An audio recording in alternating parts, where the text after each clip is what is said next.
umshumayeli wethu wanamhlanje egameni likaJesu waseNazaretha. Amen. Injalo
Hallelujah.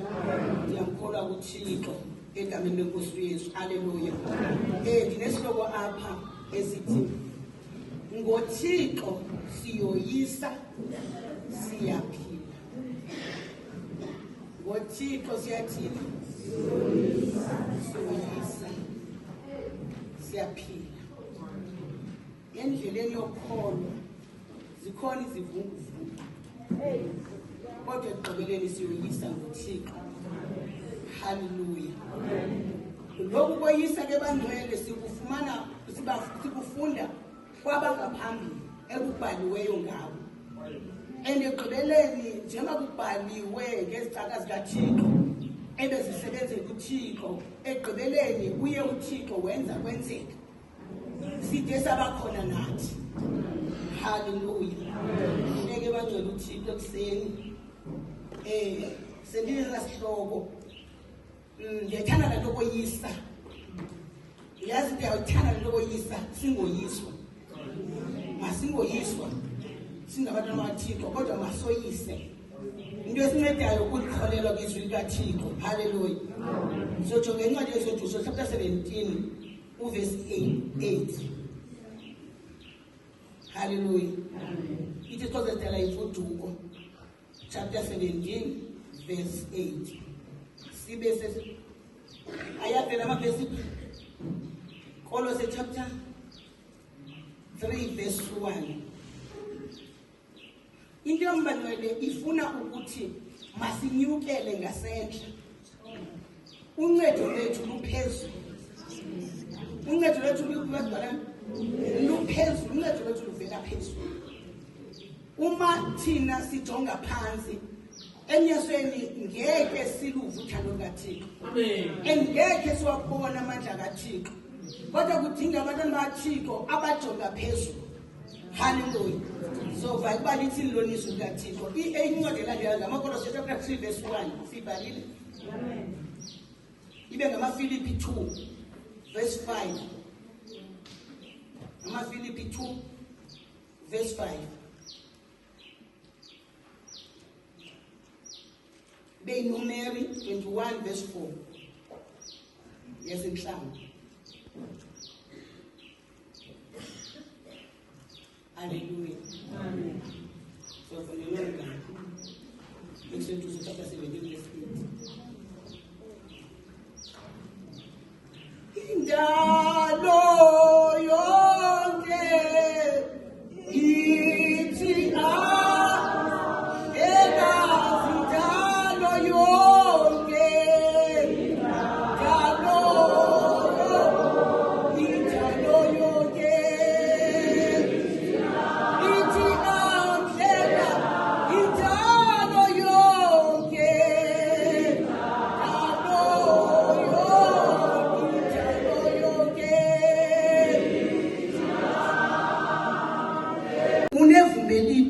ebantwini bonke into naziyenzeka izimanga ngaye zenzeka izimanga sabapostile ziyenzeka izimanga ayo ziyenzeka izimanga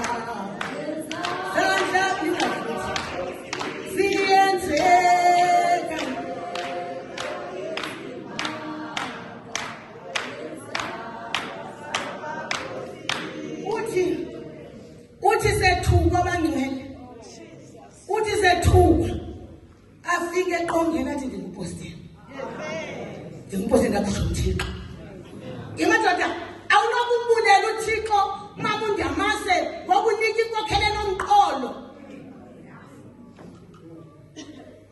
nomqolo lethu uThixo wandithi ukuyivela nto thatha umuntu emntwini ukuyivela thatha umuntu emntwini yazi yayitsho mthana akho mntu wamntu apho thatha umuntu emntwini akho mntu wamntu apho wanomona uThixo wanomona ndihleli ebandleni ndinento zikaThixo for 12 years ndishumayela kodwa uThixo wamazulu komntu wamntu apho bonke ndimthixo ngaphandle senze bangcwele ingasinto ngayo nento ube nomfanekiso ngqondweni kwenzeke into ndithandiwe nguThixo kwakungekho nto bazalwane enomdizisa kweli bandla kodwa uThixo onenjongo elithi iBhayibhile uThixo uthi kathini incwadi yeKronike uthi uThixo ilihlo likaJehova liyazulazula haleluya lijonga abo banhliziyo zipheleliswe kuye ukuze azomelezele bona yasoma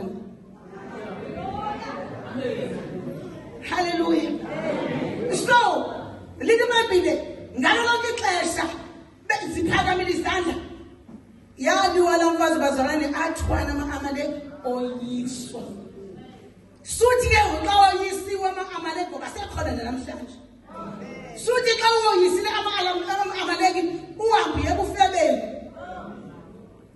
ingxaka banayo abantu khangelana nokufeba and xa efeba ubufebe sozibukona ufeba uwedwa ufuna ufebe nabantu and itsishona kufeba ngaba nombuzo kuthena abantu bengaphumi ehlabathini bafuna lokugwada yagwadwa pha yanqindwa pha yenza zonke into ezingcolileyo then wena ubuyazixaba ndihamba kancinci ngoba ngosendimfumeni wanothu awulindanga uChrinofu awulindanga what next into enye ezolandela ngoba uThixo wethu bazalwana umThixo oqhubekayo kodwa uThixo ndithanda into eyi-1 uyakusikelela athi ezogqiba phinde emakujonge ajongisa into esiwahamba ngazo haleluya qhubeka sisi verse 12 wathi akudinwa uMoses, uAaron noYuri bamhlalisa elityeni, bamxhaka, baphakamisa iingalo zakhe lada latshona ilanga. Ngale ndlela ke uYoshua wawaswantsulisa ama-Amaleki. Amen. Lwaphuma nabani udumo?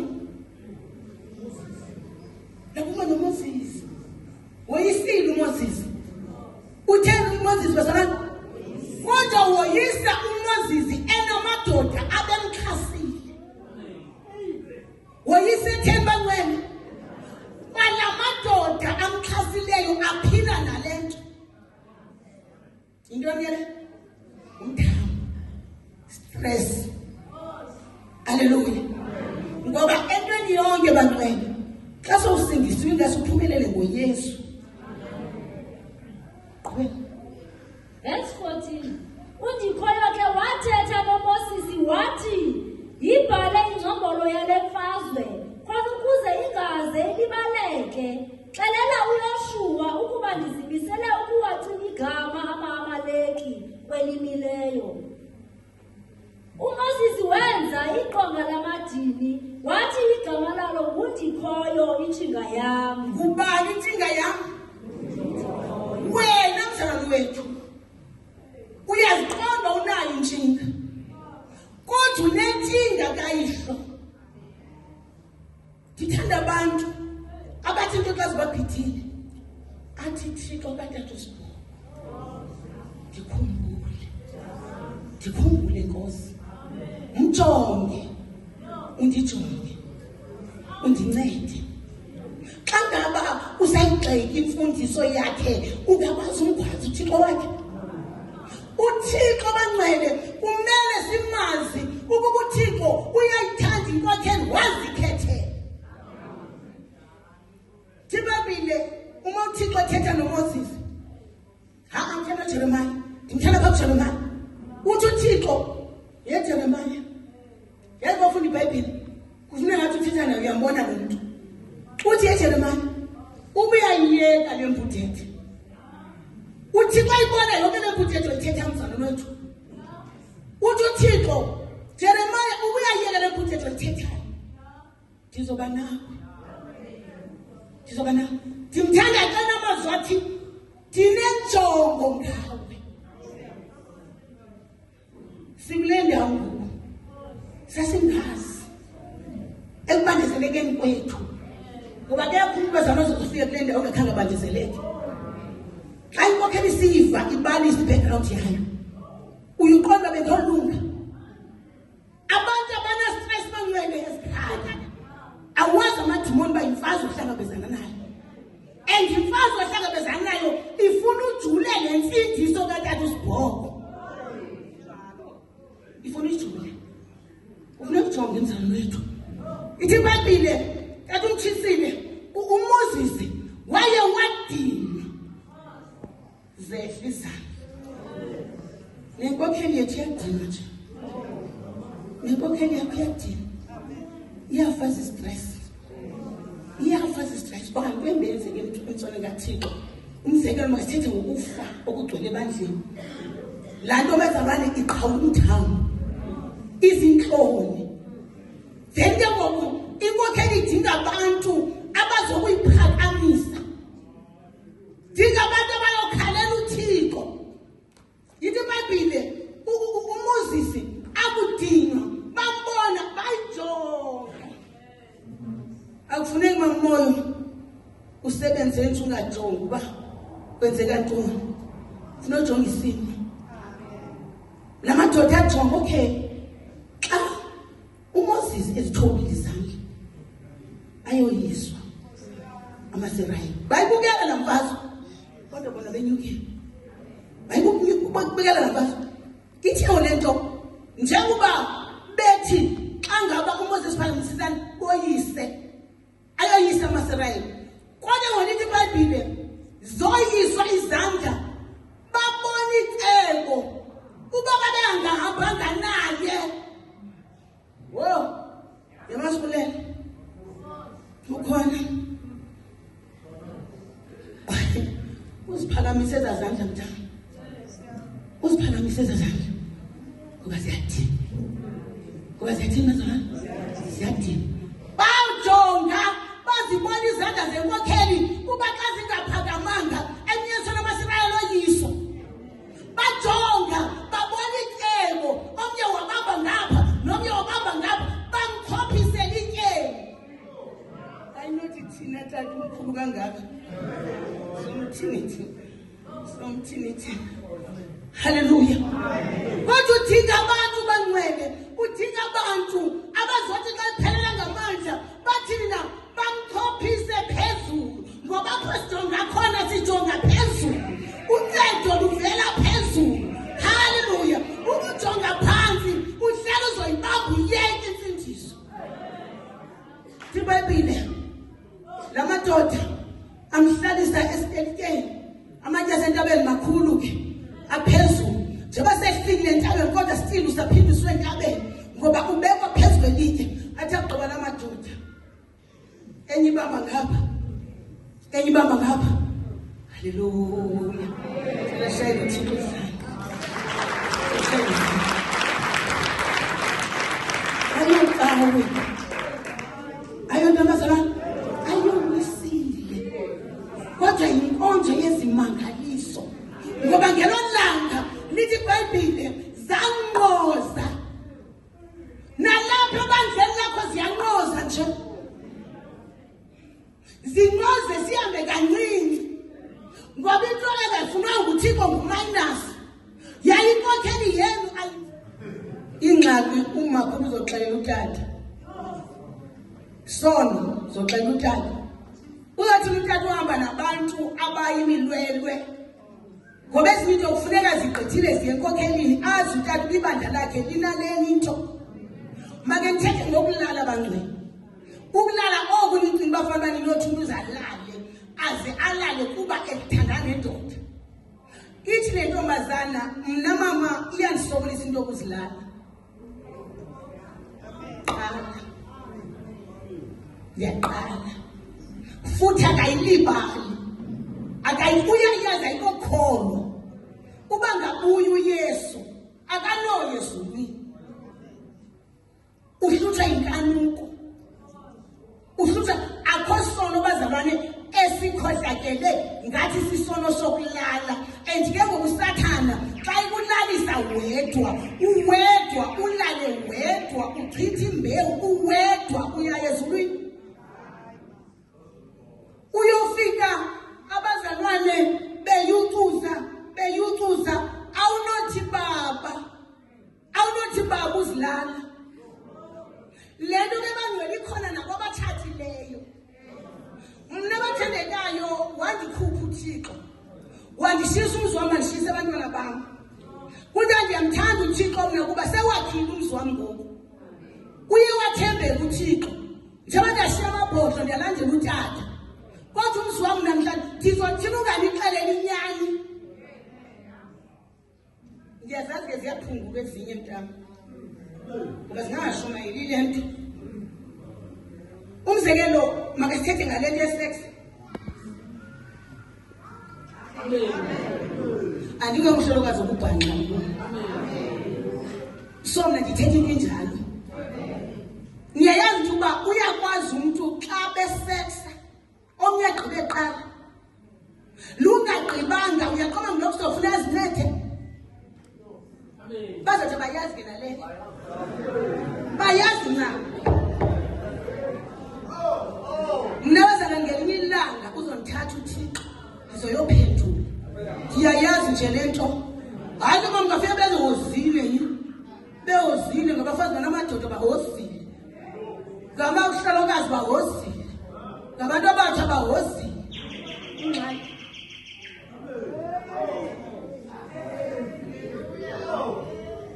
Uyaqabeka into efihlakeleyo, into elihlazo. Ndisikelwa ngomnye umama uyandixelela into bazothi imvuthuluka uyayirhalela imvuthuluka. Ewe kaloku uyambona mina ngohamba umama imvuthuluka kusapho kwabhethi la.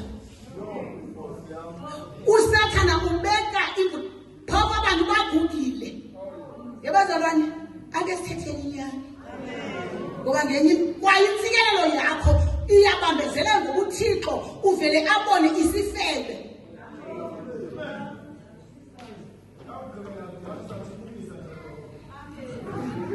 Ubona ntombazana isifebe. Bona abantu engakhuli nje. Akukhulwa apha embabalweni kaThixo. Thina sithi malihambe ivangeli. Thina sithetha amahlazo wethu.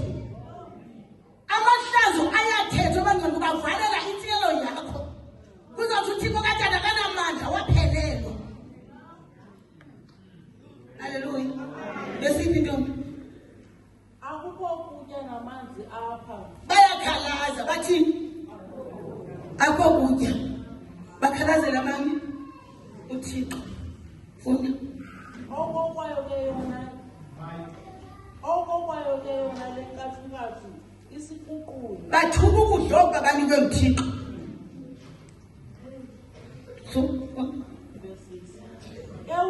Ewundikhoyo wawathumela isibetho senyoka.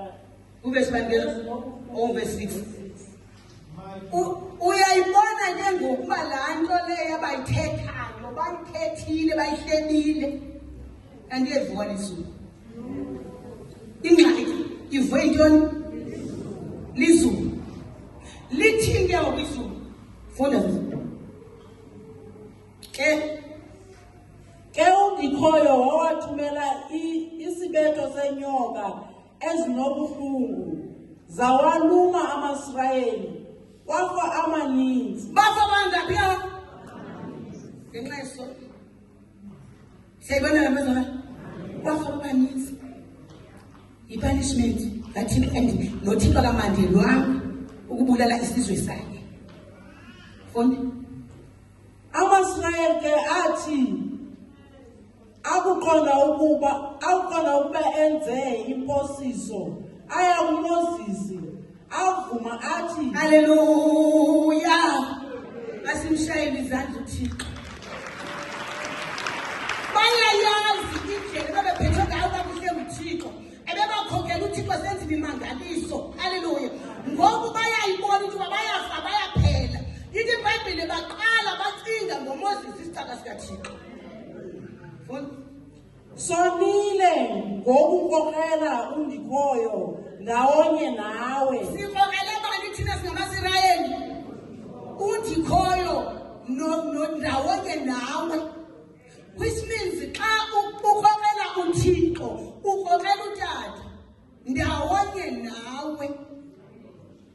Ekubeni uThixo esiblese kangaka. Abantu bafanele basithi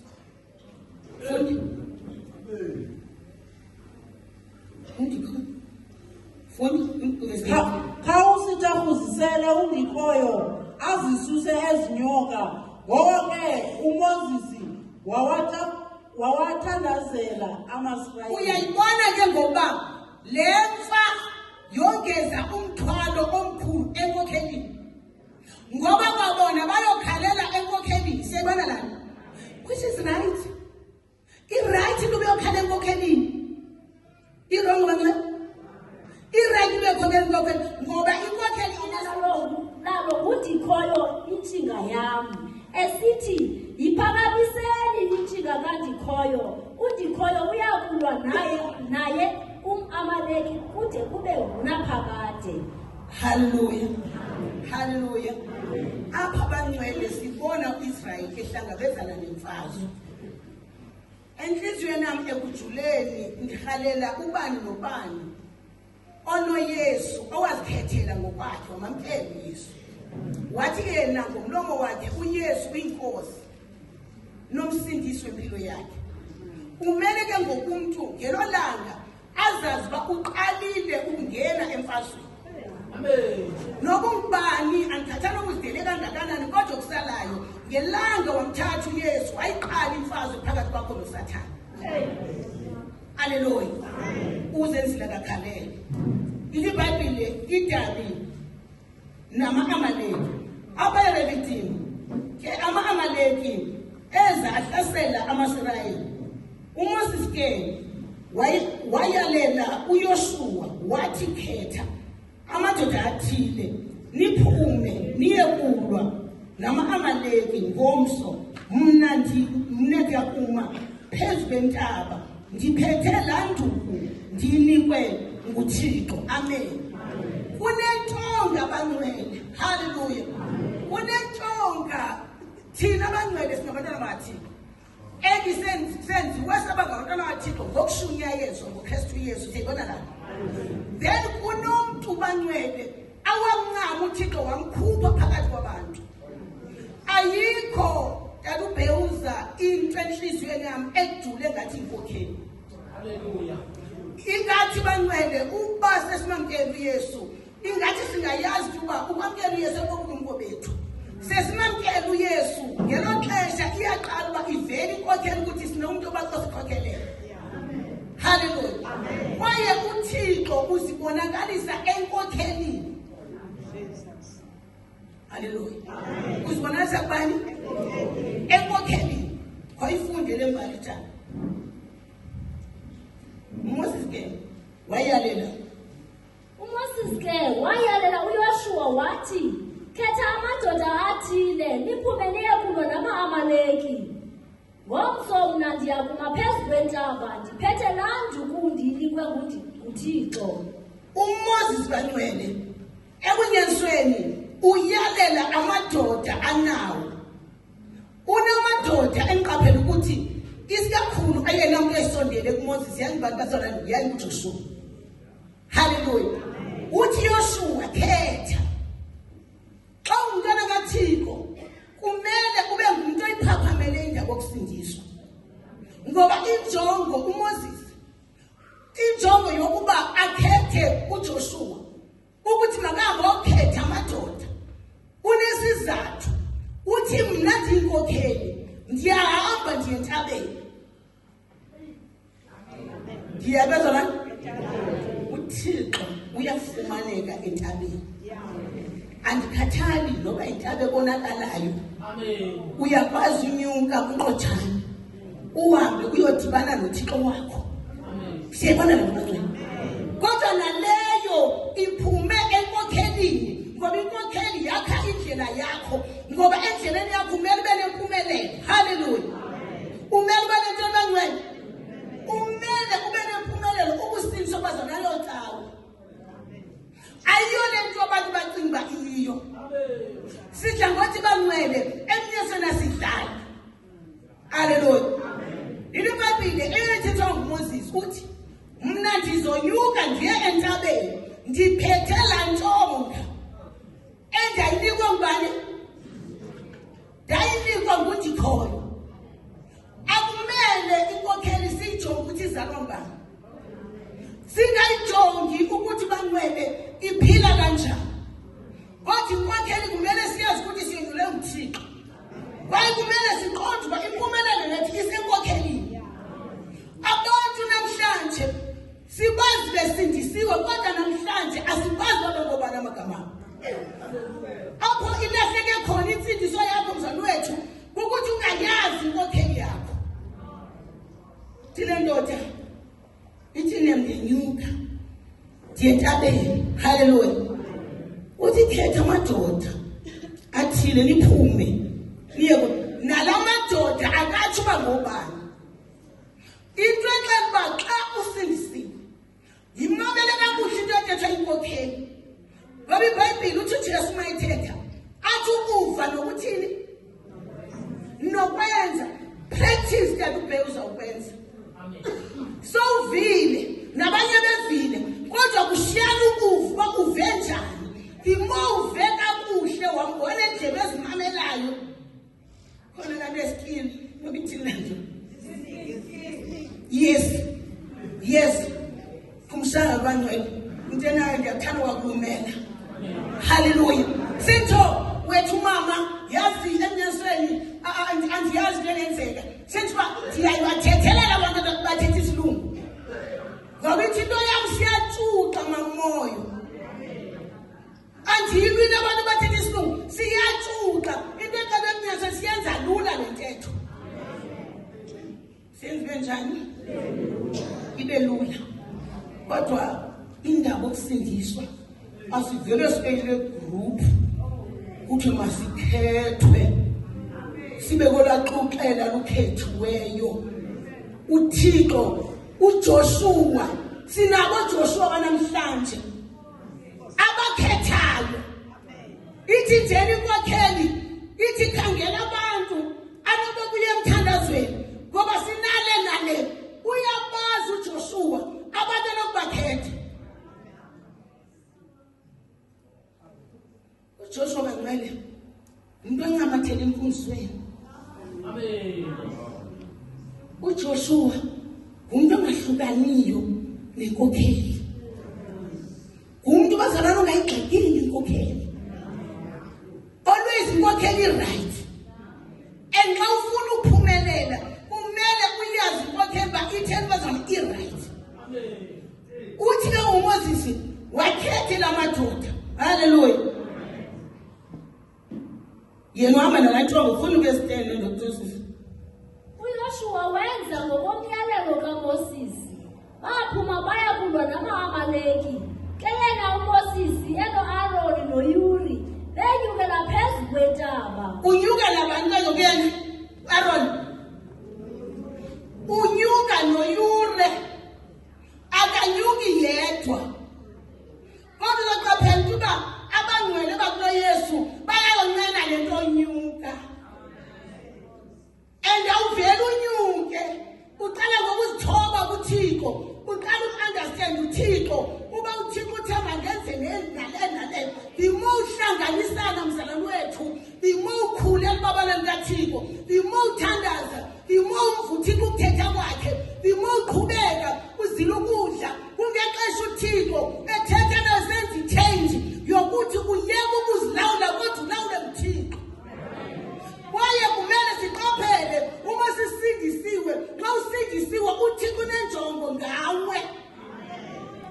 Wena uzobeka ithemba lakho ebantwini abaphambili, kodwa uThixo kwawena uyakukhulisa. Kunabantu bangcwele abathi babengena ekwangezelweni bakhala ezimantshiyane banqame bancela bayawukhangela esipontini bakhangele men of God. Which is wrong, umazi. Awuyazi uyiphetheyo. Awuyazi uyiphetheyo. Into ayiphetheyo Thixo anisikelele. Uyangibona phofu?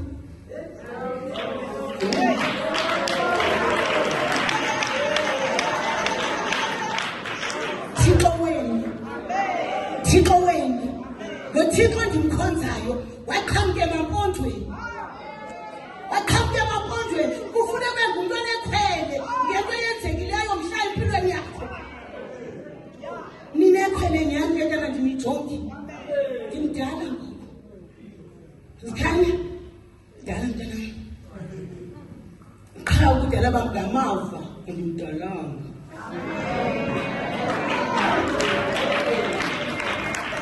Sithi bangcwele ingase wazi uba kwenzeke ntoni. Yebo umthembu ngicela ungadlalwa ngoba khona befundisi kulanda ndawo zenu. Kodwa uThixo walithumela umpostile emzikhulu. Uzodlalelwa ke ngoku. Ikhona izibasela. Ayikho. Besibintu. Verse 7. Yes. Ndaweni yaloo nto waziqongqotha uyena wathatha isimo sesicaka waba ngumntu uncakasana engumntu ebantwini. Ubani ke lokuthethwa ngaye nguYesu. Ithilo lento qala yathi noba enguThixo yena ngimqo. Ngoba siyayazi bazalwane uba uThixo nguThixo uyise, nguThixo unyana, nguThixo oyingcwele, nguThixo ozikuzithatha. Then uYesu unguThixo yena ngenqu. Kodwa bazalwane iBhayibhile ndaweni yaloo nto waziqongqotha uyena. Uzoma njani nenkokheli nguwe? Uthi uyenzile uthi yenziwe nguwe. Ndinabantwana bam. So miyantona le. Yintsomi. Hayi mandingandi. Hallelujah. Abantwana bakaThixo bonke ngabenkokheli. Ndaweni yaloo nto waziqongqotha ubuyena wathatha isimo sesicaka waba ngumuntu uncakasana engumuntu ebantwini kufunda lo engumntu ebantwini wazambesa intobeko leyo yamsa ekufeni ukufa kwamsenqamlezweni. Kungoko ke athe uThixo wamphakamisa kakhulu wathi jize ngelona gama lingaphezu kwawo onke amanye amagama. hayi bazalwane kungoko ke sinayo ukuthi kungoko ke ngenxa intobeko intoni yamenza amphakamisa hayi bazalwane bathi yathengiswa ngisithele kuba intobeko bazalwane ikwenza uThixo akuphakamise uThixo tata haleluya akasijongi ingase si-understand uba uThixo akasijongi ebusweni akanandaba nobuso uThixo kodwa ijonge ngaphakathi inhliziyo sizapho ithini yesu yena ke laa ntobeko ithi iBhayibhile wazambeza ithini kophe kuyifundisisa wazambeza intobeko leyo yamsa ekufeni ukufa kwasemnqamlezweni kungoko ke athe uThixo wamphakamisa kakhulu koyifundela lesi lithi kungoko ke athe uThixo wamphakamisa kakhulu wamthi jize ngelona gama lingaphezu kwawo onke amanye amagama. uyayibona intobeko iyadlisa bazalwane uYesu wawina ngentobeko naluvele ngathi uyazi kodwa ungazi uthela ungancanci kulo waziyo wongeze kule nto nayo uthela ungancanci ngoba ithi iBhayibhile laa ntobeko yamenza waphakanyiswa wathiwa igama mfunde lo ukuze bonke abaphilayo ezulwini emhlabeni naphantsi komhlaba bagobe amadolo benika imbeko kwigama likaYesu. haleluya sonke bazalwane siyakhomba xa thi umntu Thixo namandla onke Thixo wasezulwini uvelaphi ha thina sinegama elingaphezu kwamagama onke lanikwa igunya eli gama likaYesu lanikezwa nto abangcwele lanikezwa igunya lizulu ngenxa yentobeko ithi iBhayibhile intobekelo leyo yamsa ekufeni wafa ubuyena amen haleluya ithi ukuze bonke abaphilayo ezulwini emhlabeni phansi komhlaba bagobe amadolo benika imbeko kwigama likaYesu bathi bebonke bavume bengafihlisi ukuba uYesu Kristu yinkosi bebonakalisa ubungangamsha bukaThixo amen isihloko sami sinendawo yokuphila into ayiphetheyo takuchithi inamandla awukhathana kungudokotela kodwa inamandla ayikhathana kungumama kodwa into esiyiphethe inamandla ngoba kwesiyamletonga siyinikiwe Thixo siyayimela inyaniso bangcwele umhlaba ungavumi siyayimela inyaniso iifamily zethu zingavumi ungaba nombuzo kuthena abazalwane ngoba uJehova uthi xa ithethe ezwini lakhe athi siqalekiso nentsikelelo athi ke bothi uba uthe waliva ilizwi lami walenza athi ngiyakuphakamisa ngaphezu kwento zonke zehlabathi kodwa abantu bagqushela uthulile cela nimkhwaze kakhulu amen abantu bagqushela bazalwane abantu bagqushela uthulile kodwa kecala uThixo uthi uThixo njanje wenza uvumbulula ezaleni wazihlalisa namanene kutsho abantu bazalwane abakholwa edestiny fihlelo bazalwane ukwenza ngokomyalelo eyona nto ihlupha abangcwele bakulo Yesu bayayalelwa nguThixo ngomlomo wenkokheli bathi bezogqiba bazibenqele ukubafani abantu bazalwane ngiyabacela abangcwele abantu bajonge inqamlezweni abantu bajonge umyalezo ongumfanekiso wabantu kodwa kudingeka umbone Yesu ngamehlo kamoya ayonto kabani into wonke wonke owamkele uYesu oye wamkele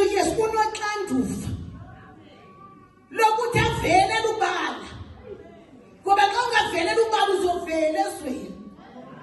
Ekugqibeni iziphumo zodibanisa insindiso nelizwe zivele kubeni kube ufane nomuntu ongasizwanga.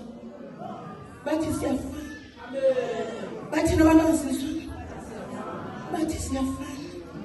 Awusazi isimangaliso. Ingxako nayo awusazi isimangaliso owasihlangana naso, isimangaliso saseCalvary esidala impilo ingekho bekhona. Kodwa kumele komzalwane uphume esiqhubini. uMoses wayibona into uma makaphume esiqhubini, makahamba entabeni yentuko ayinikwe nguThixo, athi akugqiba ayale no-Aaron noYure uba makahambe. Hallelujah. Bayona imfazwe. Khona ifundelo wesitiyeni kakhona. uYoshua wenza ngokomyalelo kaMoses. Baphuma baya kulwa nama-Amaleki. Ke yena uMoses eno-Aaron noYuri benyukela phezu kwentaba. Yes. Ngalo lonke ixesha uMoses eziphakamisile izandla zakhe, ama-Israyeli ayewagxotha ama-Amaleki. Kodwa athi akudinwa uMoses, u-Aaron noYuri bamhlalisa elityeni, bamxhaka, baphakamisa iingalo zakhe, lada latshona ilanga.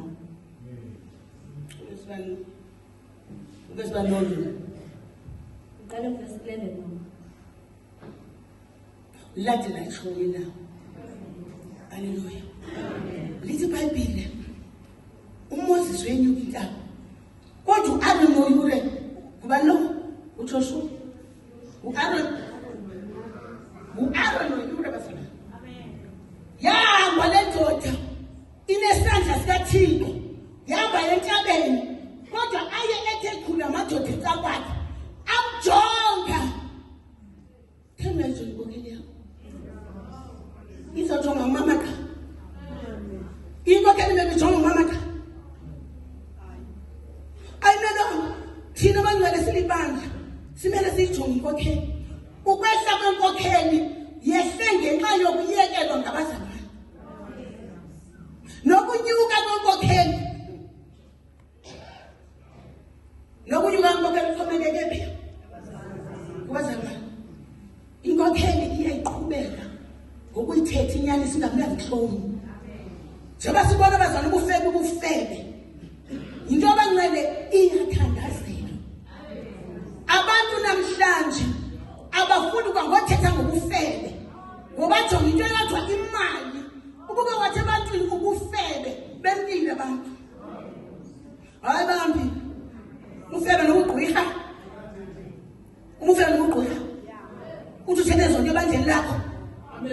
Hayi uyashiywa. Kodwa ngenxa yemithandazo yebandla eyethi inkokheli yakho ingayithethiyo. Hallelujah. Ithi iBhayibhile uMoses waye waphakamisa izandla kuyalimba. Ama-Amaleki alwa nama-Israyeli. Wena awunazo intshaba. Cela phakamisa izandla umuntu othi esandla sibe sinye. Athi hayi ngatana ndinazo. Mhlandamkela uYesu. Zaphela intshaba kum. Yona nto kanye ibangeba uSathana akuleqe nyani leyoba kube noYesu. Ngoba injongo yakho uSathana ufuna ujule uYesu. Ngoba uSathana uyazazi woyiswa.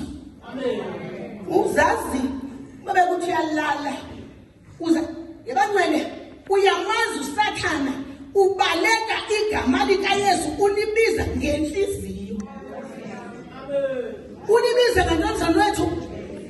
Ngenhliziyo. Dilazi igama likaYesu balinamandla empundulweni. Xa ukhanya impundulu kunzima uvula umlomo. Uvukhanya qha. Kodwa uzothi uyalazi igama likaYesu.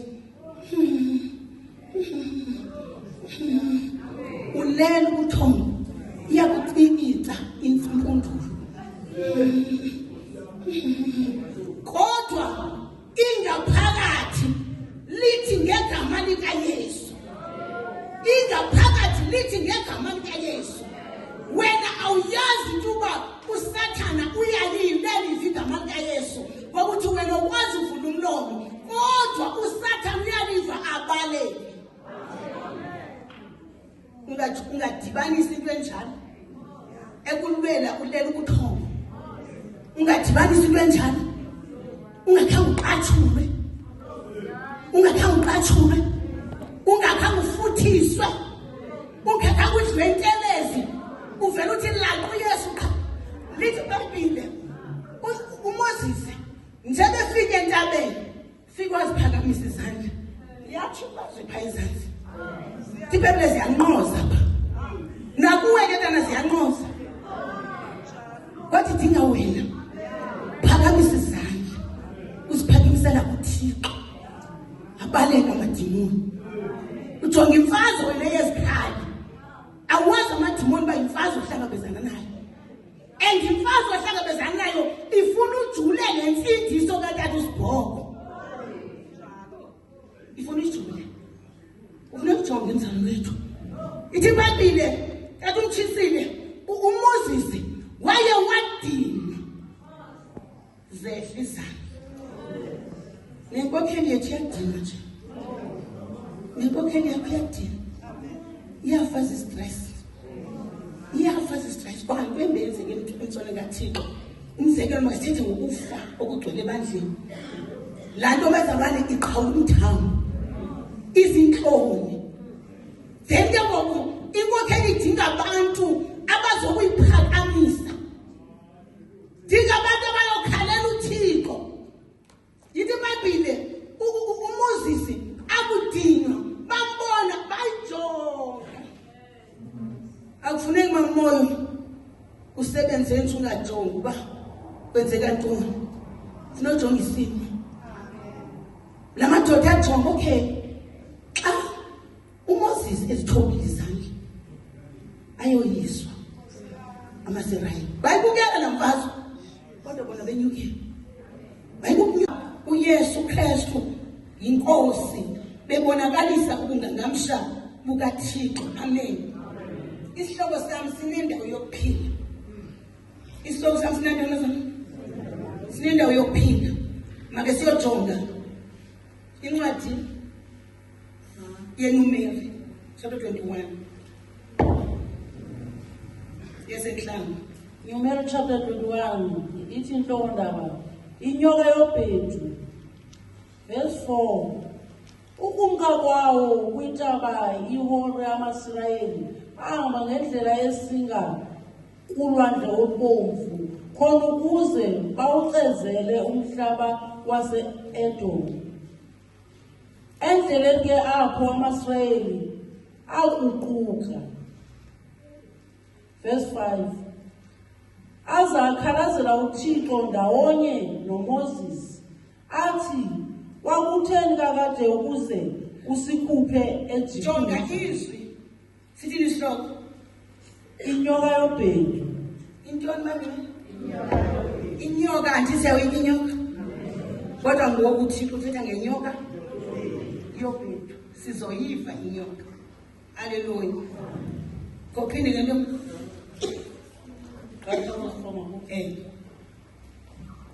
Verse 5. Verse 5.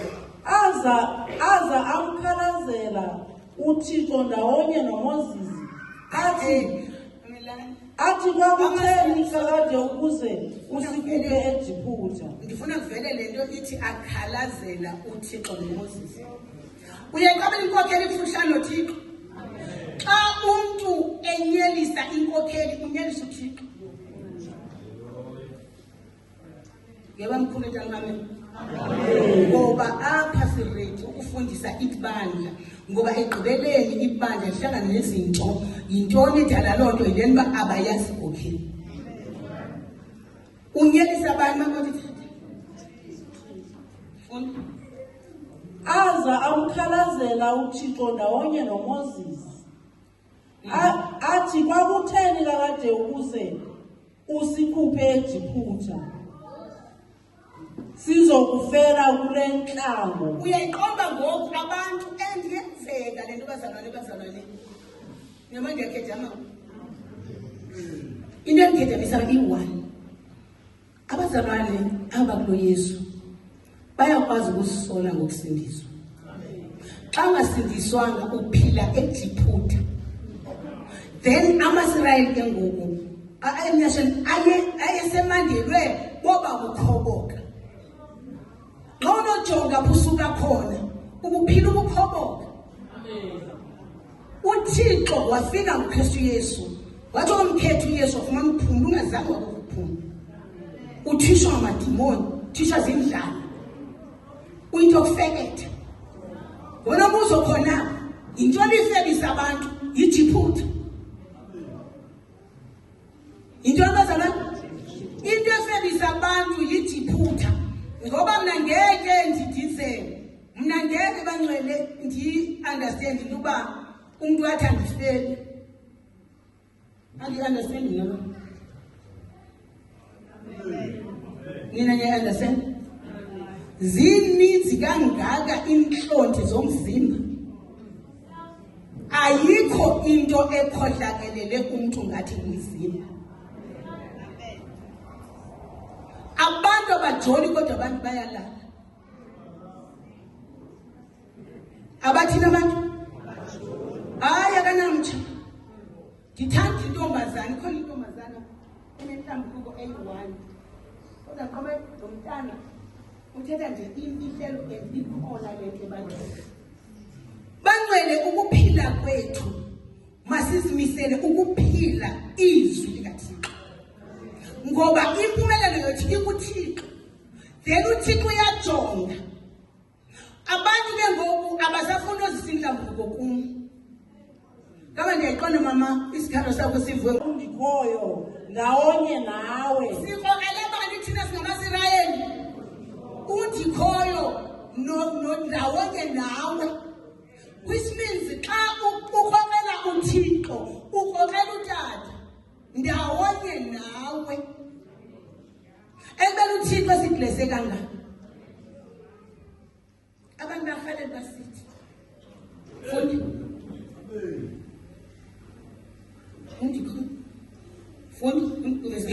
Khawusithahuzisele undikhoyo azisuse ezinyoka.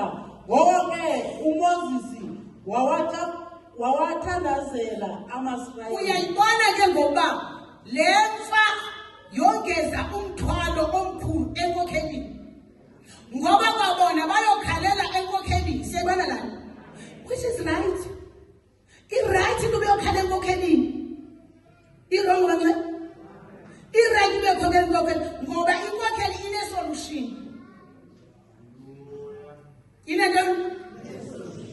Yes, funa sithi. Verse 8. uMoses ke sewathandazela. Undikhoyo ke wathi kuMoses, yenza umfanekiso wenyoka uwuxhome esibondeni khona ukuze uthi nabani na olunywe inyoka akhangele kuyo aphile. Undikhoyo ke verse 8 uthi undikhoyo ke kuthandaze isaka. Thandaze bani? Isaka. Undikhoyo ke wathi kuMoses, yenza umfanekiso wenyoka. Hallelujah. Yenza umfanekiso wenyoka uxhome esibondeni khona ukuze athi nabani na olunywe inyoka. Olunywe inyoka akhangele kuyo aphile. Lizwi lesethembiso. Hallelujah. Funa verse 9. Verse 9. Ngenene ke uMoses wayenza inyoka ngobhedu wayixhoma esibondeni nabani na ke olunywe inyoka wayokhangela apho kuloo nyoka yobhedu atsho aphile. Ngenene ke uMoses wayenza inyoka yobhedu wayixhoma esibondeni nabani na ke olunywe inyoka wayekhangela apho kuloo nyoka yobhedu atsho aphile. Underline igama lithi atsho aphile. Thina sidinga ukhangela enyokeni. Uma sijonga abangcwele le nyoka one day yabethelelwa emnqamlezweni. Le nyoka abangcwele ivela inyoka kwiTestament endala. Ivela inguKristu Jesu emnqamlezweni. yona nethibazana impilo yethu isemnqamlezweni iphezulu uyiqaphela imeseji yami into yayo yonke iphezulu ayiphezansi siyabona la ngoku bantwele ndicela ubani nobani ndigqibile ngoshumayela ndicela ubani nobani anangxani ezinye izinto kodwa ndithanda amazwi athi nabani na othe walunywa yinyoka kuthiwa ayisefika maninzi nabani othe wajonga enyokeni uyothini uyophila badliwe bayadliwa bayafa inhlungu ehlangabezana nayo isi-stress kweyakho impilo ngizocela abantwana nje ngokuzithoba okhulu ukuthi ubani nobani othi mina ndiyafa ngamadolo